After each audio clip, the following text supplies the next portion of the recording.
ஞான ஒளி YouTube channel நேயர்கள் அனைவருக்கும் வணக்கம். இந்த பதிவில் இந்த வாரம் ராசி பலன் காணலாம். ஆகஸ்ட் மாதம் 1/8/2026 முதல் 8/8/2026 வரை ஒரு 8 நாட்களுக்கு உண்டான இந்த வார ராசி பலன் காணலாம். சனிக்கிழமை முதல் அடுத்த வாரம் சனிக்கிழமை வரை, அதாவது ஆடி மாதம் 16 முதல் 23 வரை இந்த வார நவகிரக நட்சத்திர பாத சாரங்களை காணலாம். சூரிய பகவான் பூசம் நட்சத்திரம் 4ஆம் பாதத்திலிருந்து ஆயில்யம் நட்சத்திரம் 1, 2, 3 பாதம் சஞ்சாரம் செய்கிறார். சந்திர பகவான் சதயம் நட்சத்திரத்திலிருந்து ரிஷபராசி மிருக சீரிஷ நட்சத்திரம் வரை சந்திர பகவான் சஞ்சாரம் செய்கிறார். செவ்வாய் பகவான் மிருக சீரிஷ நட்சத்திரம் 3ஆம் பாதம் 4ஆம் பாதம் மிதுன ராசியில் சஞ்சாரம் செய்கிறார். புத பகவான் புனர்பூச நட்சத்திரம் 4ஆம் பாதம் பூச நட்சத்திரம் 1, 2, 3, 4 பாதம். குரு பகவான் பூச நட்சத்திரம் 4ஆம் பாதம். சுக்கிர பகவான் உத்திர நட்சத்திரம் 1, 2, 3 பாதங்களில் சஞ்சாரம் செய்வார். சனி பகவான் உத்திரட்டாதி நட்சத்திரம் 3ஆம் பாதத்தில் வக்கரகதியில் இருக்கிறார். ராகு அவிட்ட நட்சத்திரம் 4ஆம் பாதத்திலும், கேது மகம் நட்சத்திரம் 2ஆம் பாதத்திலும் இந்த வாரத்தில் நவகிரகங்கள் நட்சத்திர பாதசாரம் செல்கிறார்கள். இந்த வாரம் சந்திர பகவான் ராகுவையும் வக்கர சனி பகவானையும் கடந்து செல்கிறார். சந்திரன் தேய்பிறை சந்திரனாக சஞ்சாரம் செய்கிறார்.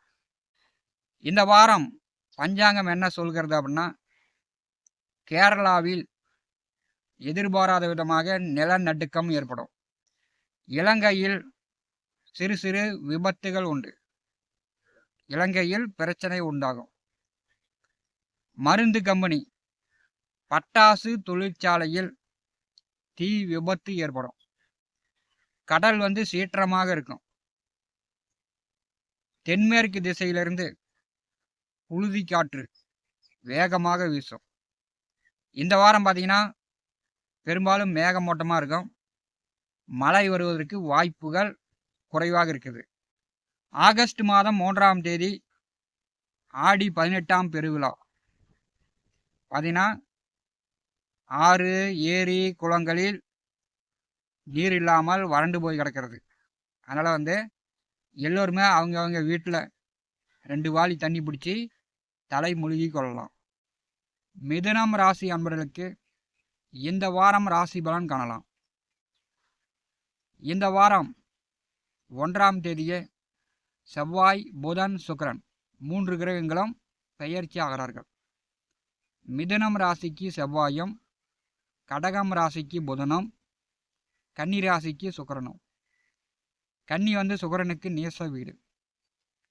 மிதுனம் ராசி அன்பர்களுக்கு வார ஆரம்பத்தில் சந்திர பகவான் சதயம் நட்சத்திரத்திலிருந்து உங்கள் ராசிக்கு 9ஆவது வீட்டிலிருந்து வாரத்தை தொடங்கி வைக்கிறார்.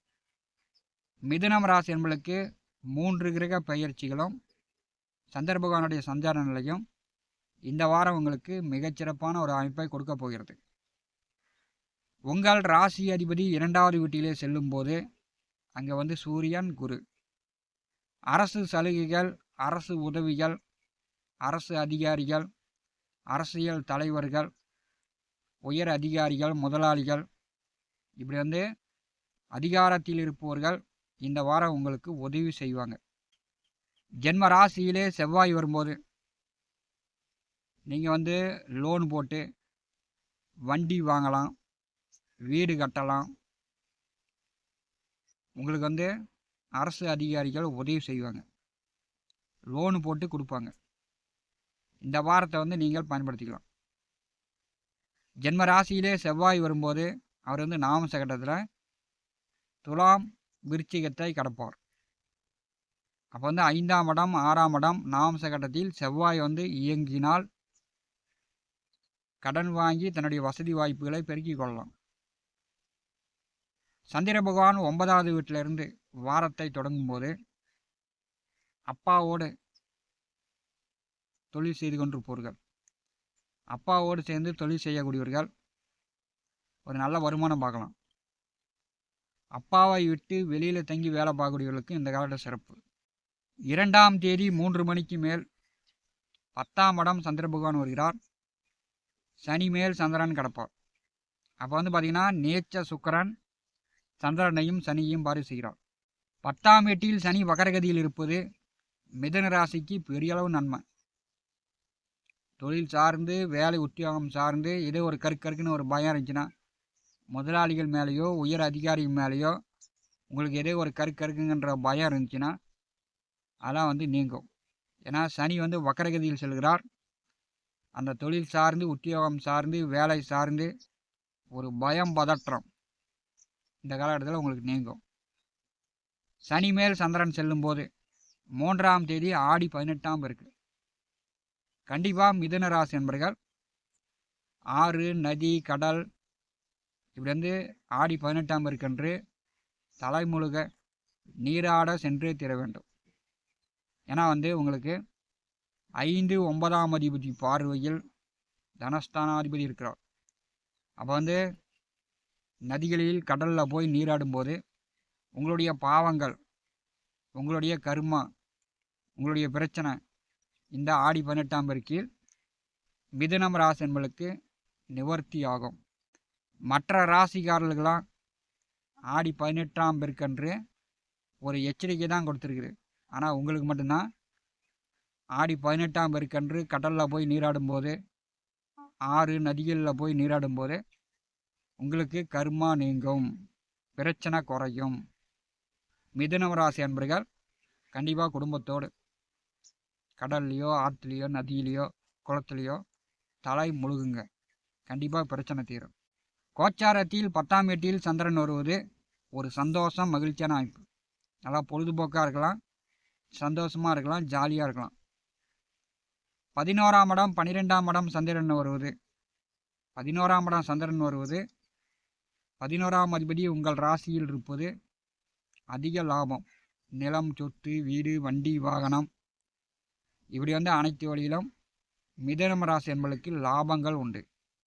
மிதுனம் ராசி அதிபதி குடும்பஸ்தானத்திலே சூரியன் குரு மேல் செல்லும்போது குரு அஸ்தமனமாக இருக்கிறார். 7 10ஆம் அதிபதி அஸ்தமனமாக இருக்கும்போது வேலை இருந்தாலும் வேலை இல்லைனாலும், பணம் சம்பாதித்தாலும் பணம் சம்பாதிக்கலனாலும் நீங்கள் ராஜா தான். ஏன்னா குரு அஸ்தமனமான ஜாதகர்கள் எல்லாமே தன்னுடைய பிள்ளைகள் நன்றாக சம்பாதிப்பாங்க. இவங்க நல்லா ஜாலியாக இருப்பாங்க. அதனால் மிதுன ராசிக்கு இந்த வாரம் நீங்கள் பணம் சம்பாதித்தாலும் சம்பாதிக்கலனாலும், வேலை இருந்தாலும் வேலை இல்லைனாலும் நீங்கள் இந்த வாரம் ராஜா தான். கை செலவுக்கு பணம் தாராளமாக கிடைக்கும். 4ஆவது வீட்டிலே சுக்கிர பகவான் நேசமாக செல்லும்போது அது 5 12ஆம் அதிபதி.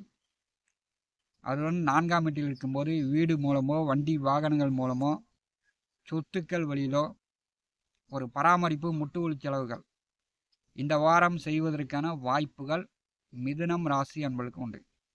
கோவில் சார்ந்து ஆன்மீகம் திருப்பணிகள் சார்ந்து மிதுனம் ராசி என்பதற்கு இந்த வாரம் பணச்செலவுகள் உண்டு.